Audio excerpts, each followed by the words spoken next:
اس جنگ میں حضرت عبداللہ بن جہش، حضرت سیدنا سعد بن ابی وقاص، دونوں صحابی ہیں، دونوں بارگاہ رسالت مآب کے پروردہ ہیں۔ حضرت سعد بن ابی وقاص فرماتے ہیں کہ حضرت عبداللہ بن جہش اور میں ایک جگہ ایک دن کھڑے تھے جنگ سے پہلے، تو فرماتے ہیں مجھے عبداللہ کہنے لگے آپ دعا کریں، میں آمین کہتا ہوں اور میں دعا کروں گا، آپ آمین کہیے۔ اور یہ سعد معلوم ہے کون ہے؟ جنہیں میرے نبی نے فرمایا تھا یا اللہ میرے سعد کو مجیب الدعوات بنا دے، یعنی یہ جو دعا کرے اللہ اس کی دعا کو قبول کر لے۔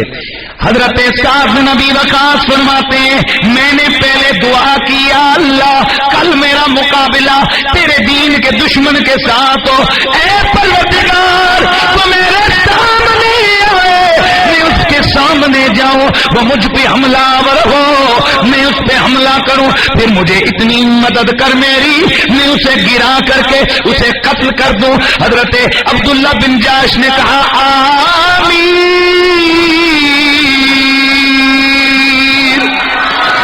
اللہ اللہ۔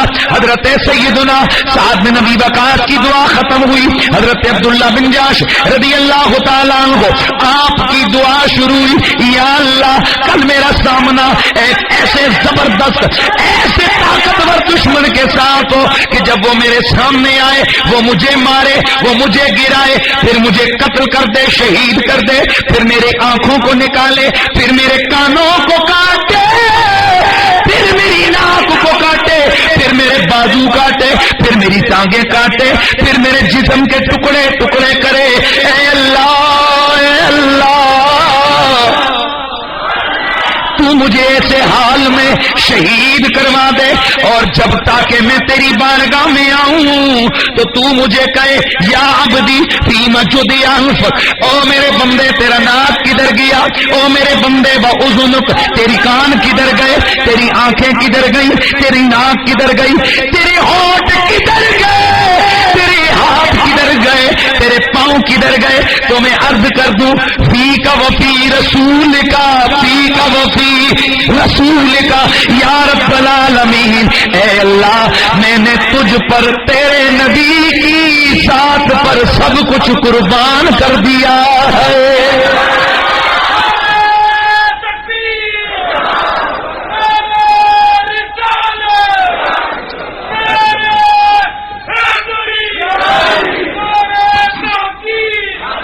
توجہ فرمائیے، مصطفیٰ کریم کا صحابی کیا عرض کرتے یا اللہ یہ جان کدھر گئی، فی کا وہ فی رسول کا۔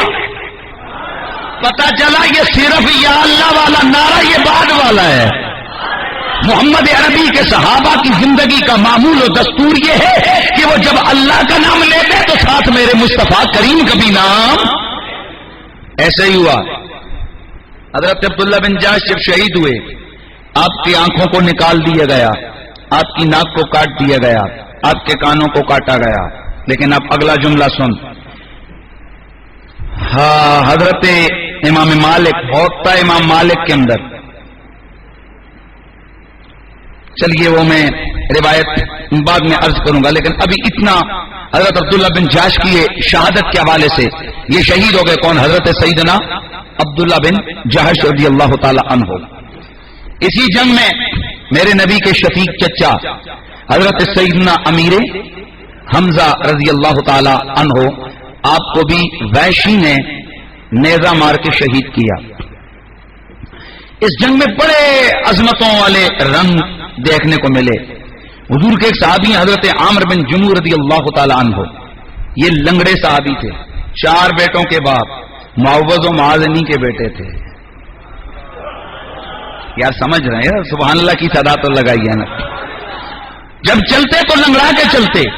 میرے رسول کی طرف سے اعلان ہوا جنگ کا، احد کی جنگ کے لیے صحابہ نے اپنے اپنے نام لکھوائے، 4 گبرو جوان بیٹے، چاروں آئے، ابا جان آپ رکیے، آپ کے لیے فرض نہیں ہے، آپ معذور ہیں، آپ میدان جہاد میں مت جائیے، آپ رک جائیں۔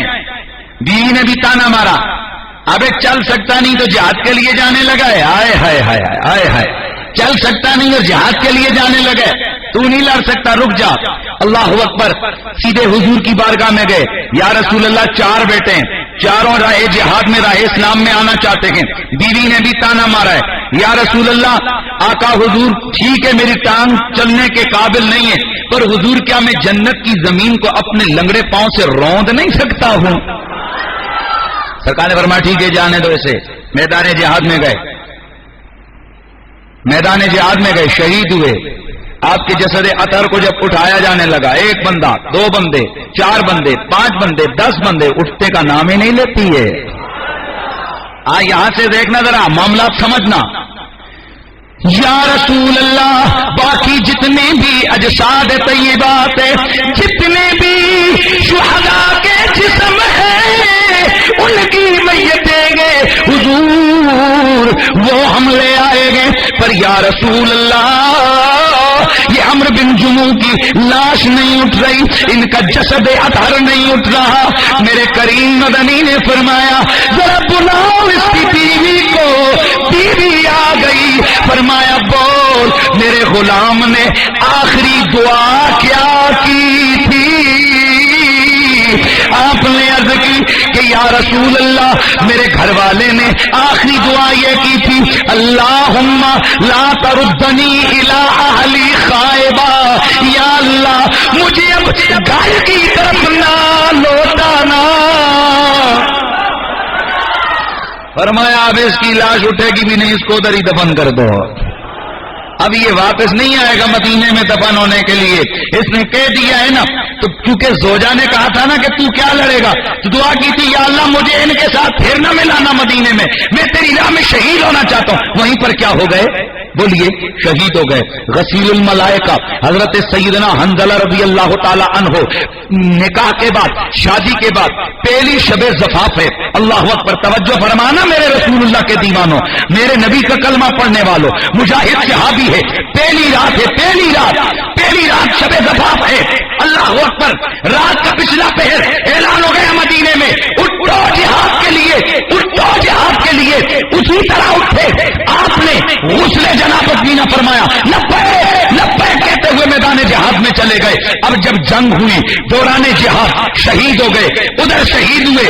میرے رسول کے سامنے کسی نے بات کی, عرض کیا یا رسول اللہ یہ جو حنظلہ ہے نا آج بڑا ٹوٹ کے حملے کر رہا تھا, پلٹ کے حملے کر رہا تھا, شیر کی طرح حملے کر رہا تھا. میرے مصطفیٰ نے فرمایا کہ ہاں میں دیکھ رہا ہوں کہ حنظلہ کو فرشتے آسمانوں پر غسل دے رہے ہیں. ایک سیکنڈ, نبی کدھر ہیں؟ میرے مصطفیٰ کدھر کھڑے ہیں؟ زمین پہ کھڑے. فرمایا میں دیکھ رہا ہوں آسمان کے فرشتے حنظلہ کو غسل دے رہے ہیں.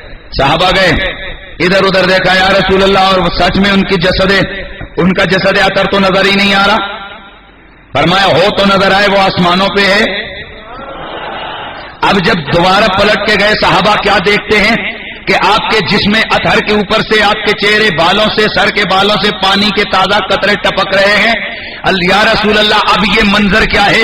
اب کچھ باتیں تو وہ تھیں جو میرے رسول نے بتا دی. فرمایا کچھ ایسا ہے کہ ذرا اس کے گھر والی کو بلاؤ تاکہ پتا چلے کہ یہ معاملہ کیا ہے.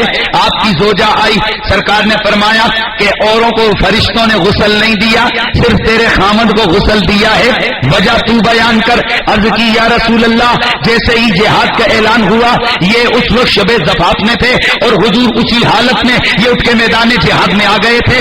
انہوں نے غسل جنابت نہ کیا تھا. اللہ اللہ, قربان مصطفیٰ کے صحابی کی عزت پہ, قربان نبی کے مجاہد کی شان پہ کہ ادھر غسل جنابت نہ تھا اور میدان جہاد میں مرنے والے, شہید ہونے والے شہید کے جسم کو غسل دینا ضروری نہیں ہے. اللہ کریم نے گوارا نہ کیا کہ میرا بندہ میرے نبی کی پکار پر اگر گھر سے نکلا ہے تو اس کا غسل نہ ہو. فرمایا فرشتوں میرے نام پہ جان دے دی ہے, اب اس کا غسل گھر میں نہیں ہوگا, اس کا غسل آسمانوں پہ ہوگا, اس کا غسل خداگر کرنے کے قابل نہیں, اور اس کو کوئی غسل نہیں دے گا, اس کو تم غسل دو گے. یہاں سے ایک بات تو پتا چلی کہ قربان عظمت صحابہ پر, نبی کے صحابہ کی عظمت پہ میرا تن من دھن قربان ہو جائے. اور دوسرا یہاں سے یہ پتا چلا قربان نگاہ محمد کی پرواز کے, قربان مصطفیٰ کی نگاہ کی پہنچ کے کہ کھڑے مدینے میں ہے صرف دیکھتے ہی نہیں، پتا بھی یہ ہو کیا رہا ہے، پتا بھی یہ ہو کیوں رہا ہے، تو بس بات ختم ہے۔ اگر میرا نبی صدیوں پہلے مدینے کی سرزمین پہ کھڑے ہو کر آسمانوں کے اوپر کے حالات کو جانتے بھی ہیں، سمجھتے بھی ہیں، تو وَلَلْآخِرَةُ خَيْرٌ لَكَ مِنَ الْأُولَىٰ کا یہ عظمتوں کا رنگ ملنے کے بعد اگر میرا نبی مدینے میں بیٹھ کے آسمان کے مشاہدات فرما سکتے ہیں تو کیا وہ مدینے میں بیٹھ کے پاکستان کے غریب غلاموں کے احوال سے باخبر نہیں ہو سکتے ہیں؟